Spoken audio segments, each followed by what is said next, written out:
assembler device. This assembler device, in contrast to the nano assemblers, which create matter to repair with, the disassemblers have the ability to disassemble or destroy matter. They can even deactivate the nano machines, restoring ability by disengaging the repair programs. This should be sufficiently effective even against the Deus Serifs. Alright, even if we can deal with the angels, just how are we going to deal with that Merkava? Can't even get close to that thing.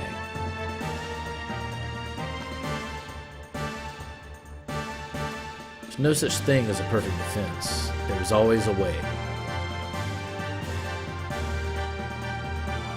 Look over here.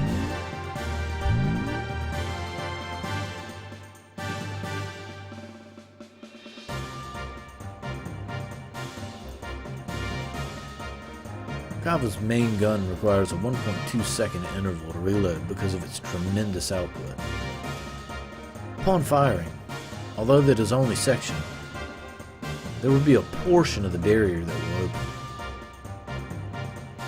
There is a 1.8 second delay before the barrier reforms in that area. We can use this window of time to target and destroy that cannon. It will be possible to close in on it. We can't get close enough. We can break through with gravitational spatial correction. Gravitational spatial correction. Well, this is the rough idea. Fortunately, we don't have such a long-range cannon that could acquire a target in such a brief time frame. So what you're saying is, we just need to shut that annoying cannon up, right? Oh god, Bard's got a plan, and that means it's probably going to be bad for us. You want to go head into Merkava?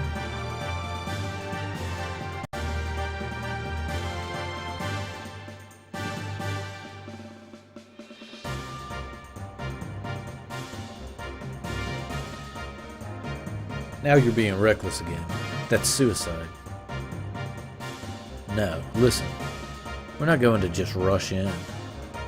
The Yggdrasil 4 and this Excalibur are also equipped with barriers. That's what we'll use. Though only for a short time, we can withstand a direct hit from Merkava's cannon. Then we can close in and watch for that part of the barrier to go down, and then destroy the cannon. How long will our barrier last? About 20 or so seconds. That's all. It wouldn't matter how fast we fly. In that amount of time, we'll be out of barrier before we can get within firing range. All those numbers are valid only if the generator is at full drive, right? We can only get those numbers if we sacrifice all of the output and propulsion. I'm not suggesting we go in guns blazing knowing we're going to lose. We're going to physically put a lid on it, directly. As you said, the Yggdrasil 4 or Excalibur's barrier can't sufficiently defend against Merkava's attack. At least with one generator, that is. Meaning we can defend against the Merkava with twice the amount of time. 40 seconds. We couple the two generators together. This way we can make it into the heart of Merkava. Then what about the propulsion? Just hear me out.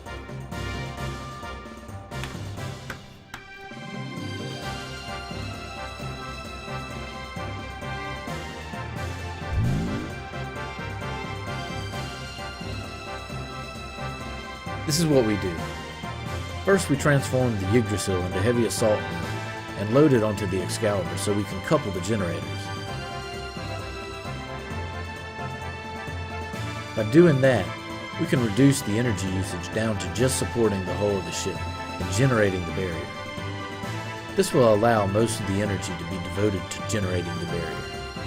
Next, shift the barrier to full front and focus it to a single point where their main cannon will make its strike. Now for movement. First off, we developed a barrier by engaging Excalibur's generator to maximum power. For propulsion, during that time, we'll install it on the Yggdrasil, those large solid rockets we got from the ruins of the Mass Drive.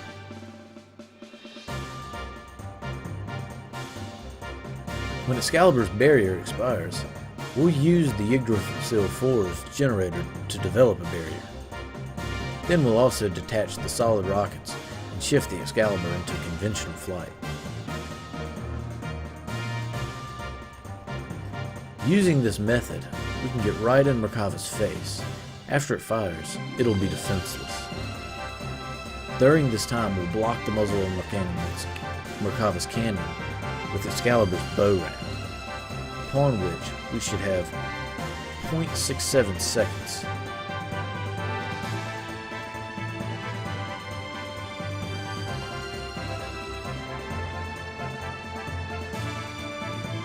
With the cannon fire of the Excalibur, we'll destroy the Yggdrasil 4's slave generator and incapacitate the Merkava along the way, and then we break through.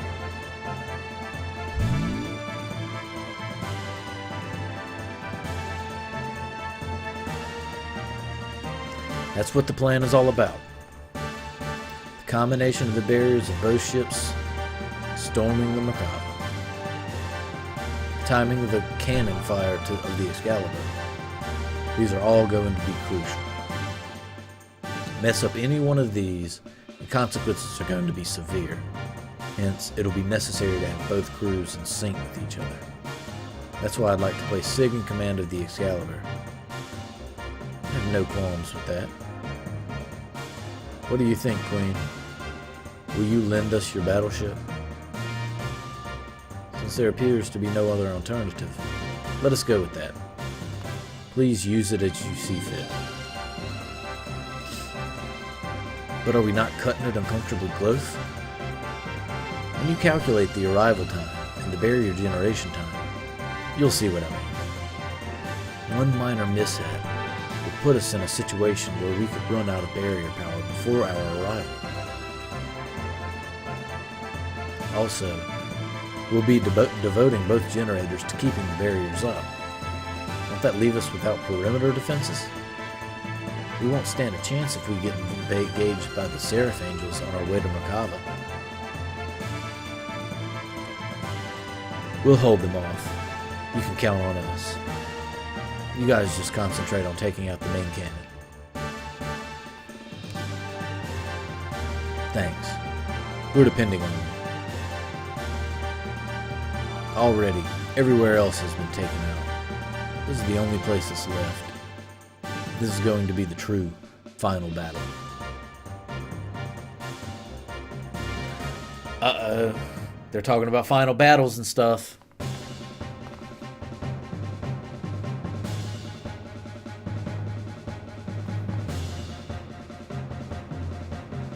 We set out to silence God's Ark, Merkava, which was the epitome of offensive and defensive power, and then storm inside it. I got the whole plan, Soylent. I've remembered it perfectly. Oh God.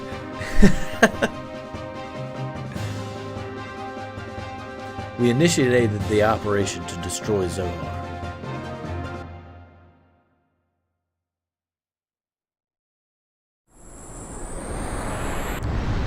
Now I get what we're doing, for the most part.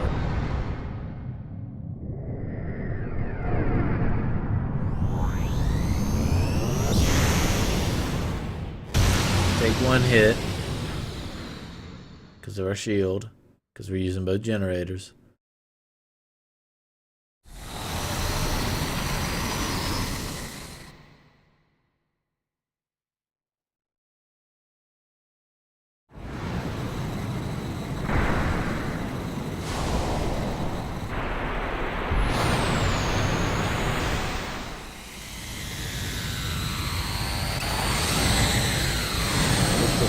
Plug the barrel with their ram.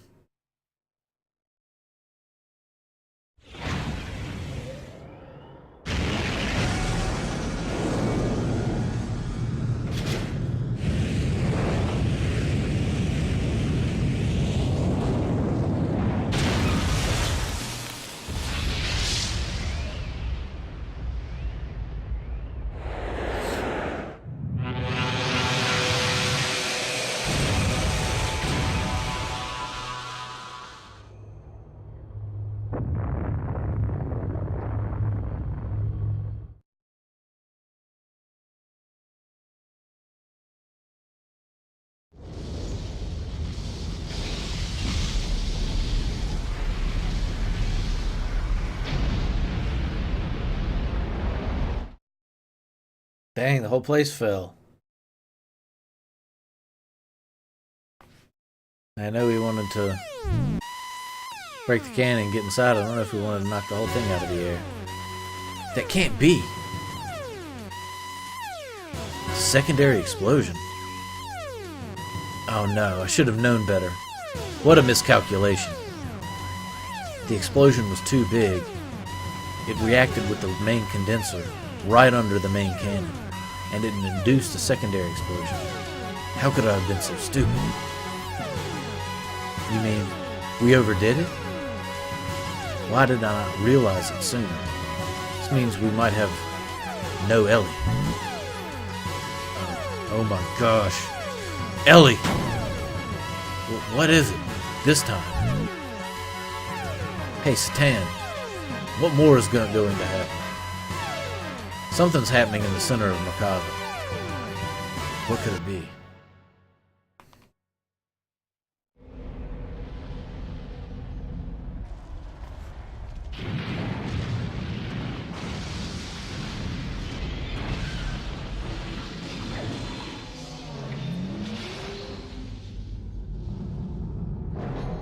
Whoa.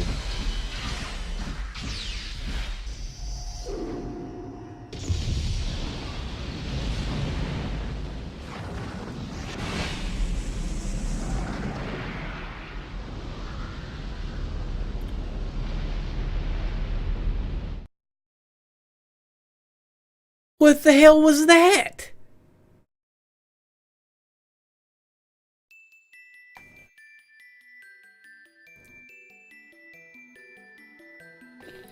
At that time, the earth quaked and shook, and from the location where the Makava crashed, a giant object appeared. It was Deus's final form. The Makava was merely its vessel. Deus evolved through the use of Krillion's nanomachines into a planetary-scale weapon and began terraforming. It was attempting to convert this entire planet to a weapon. We retreated back into the base of the snow plains to form a new strategy. We decided to go back into Deus. Time was running out for us. So damn, that thing. Yeah, you don't have a lot of time. The speed that thing looked like it was spreading and the size that it was, again, that may find yourself toast before you can do anything.